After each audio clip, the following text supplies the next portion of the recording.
nigga from the 6-0 go to jail. Okay? He cooperate with the police. He get out of jail. 2 days later, he kills Nipsey. Nobody shot back. The security and his day ones, they ran. Nipsey was still alive after that first shot.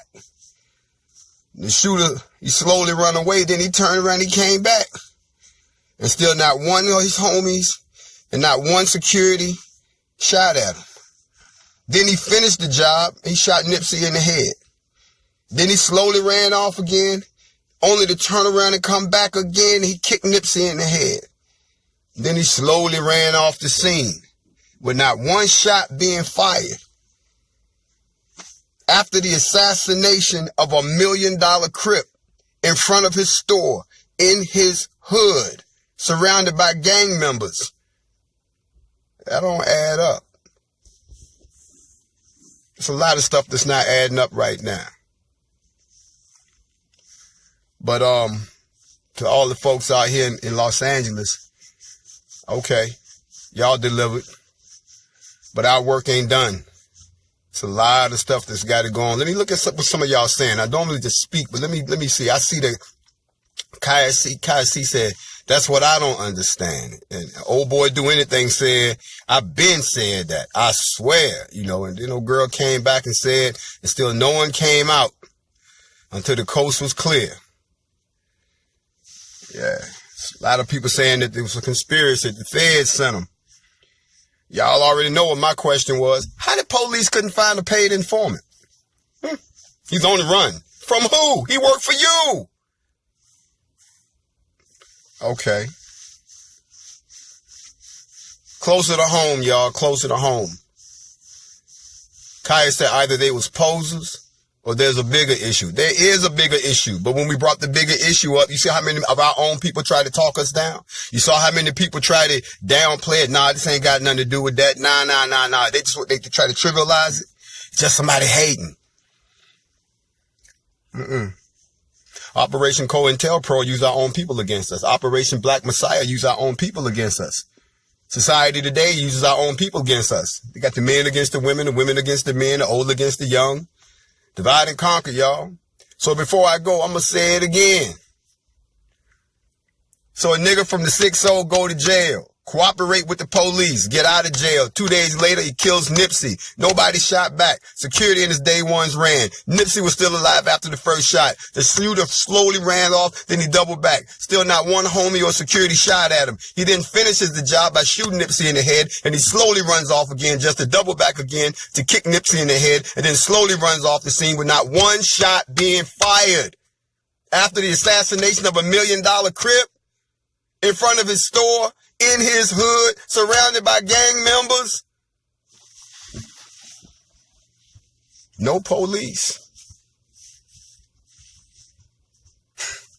Like I said, just giving y'all something to think about. I'm just asking you to do some thinking, that's all. I'm not trying to get in the middle of all that other stuff. Now, if that's not crazy enough, let me let y'all know what I'm about to jump on now, because this right here, yes, let's carry on that brother's work. You know what I'm saying? And anybody that wants to try to imitate what Nipsey did, be my guest. We need more brothers and sisters to stand up, get together, buy back the hood. Because as we already know, it's obvious that the system is crooked. I'm going to tell you how crooked it is. Y'all know the sister down in Dallas, the one that caught the uppercut from the bruh from the restaurant that they only charged with a misdemeanor until everybody protests? Well, they just charged her with a felony. How you get beat up and you get charged with a felony? So y'all book me a ticket to Dallas, because somebody gonna have to explain this one to me too. I got to bring the flashlight. Well, they saying that because she damaged his truck in the state of Texas, if the damage is over $2,500, then it becomes a felony. And they saying that she did $3,000 worth of damage to his truck. This was after he beat the hell out of her, broke her phone up, and acted a fool. You see how they do us, y'all? I'm just keeping it 100 with y'all. Y'all, a lot of cats are listening to me now like you never heard a bruh talk like this before. But I'm just saying what all y'all thinking. And we getting to a point where all of us are starting to wake up and we getting sick of the bullshit, man. And I'm an intelligent brother. but I'm still half of my ancestors. I'm still half of that spirit. You don't want to wake that up. They asked J. Edgar Hoover once what was his biggest fear. He said Negro unity. One of us is enough trouble. 5 of us and it's a problem. But all of us on the same page at the same time, as much energy as we put into stuff. Look how much energy we put into everything we do. Imagine how much energy we would put if we became united. So that's why they do us every chance they get. Now they're going to charge the girl. They're going to charge the girl. I just heard that. But for some reason, I'm not surprised. Folks, I'm about to get up out of here. I done gave y'all a lot to think about. Let's watch how this plays out. They got the boy in custody now. Notice, he didn't get shot. He didn't get tased. He didn't get roughed up. He didn't get taken down. He didn't get none of that. He was politely frisked down and he was taken away. You see, that's how you treat your co-workers. But if that had been me or you, after shooting up a parking lot, leaving dead people all over the place, wilding out, and then drove off Wild Wild West, and you armed and dangerous, I'm sorry. Some shit, I was born at night. I wasn't born last night. So I'm going to leave y'all with that. This particular situation right here in LA has the potential to take the whole city and hip hop to a whole nother level if we don't blow the opportunity. So I'm not even going to get into that. All I want to let y'all know, somebody said nothing. Somebody said what? Nothing at all. Exactly. I agree with you with that.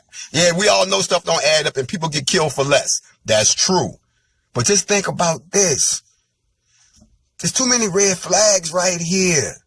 Did y'all see how they took my man down? Now, y'all remember, you're looking at the same brother who went down to Charleston, South Carolina after the Emmanuel 9, and they arrested Dylan Roof the same way, very nicely. Took him to get something to eat, because you work for us. Job well done. You completed your mission. And man, just make sure y'all don't whip my ass too hard. We got you, brother. We got to make it look real. Let me, before I go, I'm going to go ahead and play the scenario out for y'all who don't understand how this works. It go like this.